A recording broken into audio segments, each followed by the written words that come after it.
the movement that's out there, and that movement is a laboring movement. Ultimately, I look forward to every moment that we get to work together. The other thing I did want to ask you about that you mentioned was the idea around, I guess the different hot topics that we've heard. The world's changed on starting to speak about mental health, mental awareness. Some level of embracing and understanding that a lot of people are out there struggling these days. It doesn't matter what career field you're in, but especially when you talk about air traffic control. You talk about somebody that says, or you tell somebody you're an air traffic controller, and the first thing they say is, "Oh man, it's really stressful." Yeah, it is. And then add in all the stressors of the world around it. That's where it's coming from.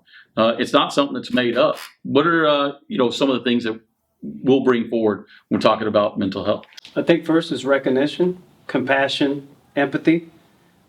We don't get to turn off as air traffic controllers. We are air traffic controllers for 8, a lot of times 10 hours a day, 5, a lot of times 6 days a week.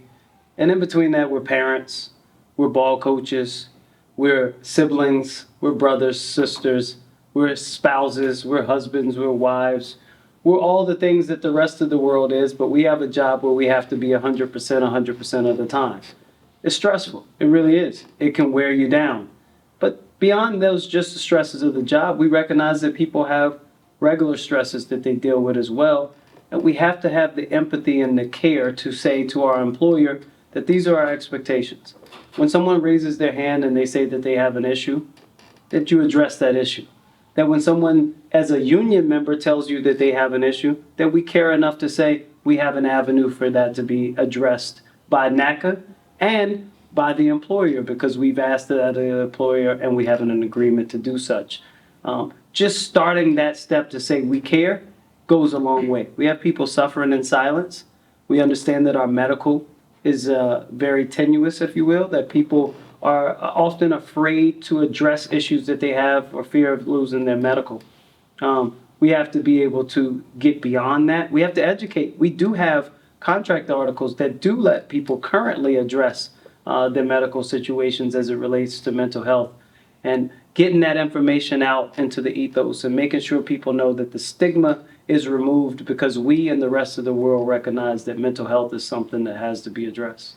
It's going to start with leaders, the president, the executive vice president, being willing to go out there and actually speak about it. Not sit behind, typing up an email and, letting somebody else address it and then not really ever talking about it from the top. Because when it comes to mental health awareness, like you said, empathy is key. For me, it resonates with me. When I was 10 years old, my mom died of suicide. Something I've lived with my entire life, and I know who is made me the man I am today, so I'm thankful for that. But I also know I wear the scars of it, and I know that those things drive so many of the different decisions that are out there.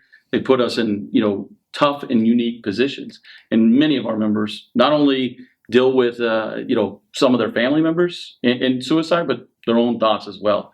Being able to say that we have your back, that we're here for you, and we understand you is a key thing that I know we'll bring as leaders as well. It's not a scary thing to talk about. It's a thing we must do. It's a thing we must talk about, and we can't delay. We can't sit around waiting for something else to happen. And that's indicative across all, of the different topics in NATCA. We become very reactionary as a union, where we wait for the fire and then we're chasing the fire and helping put it out. Mental health awareness is a fire.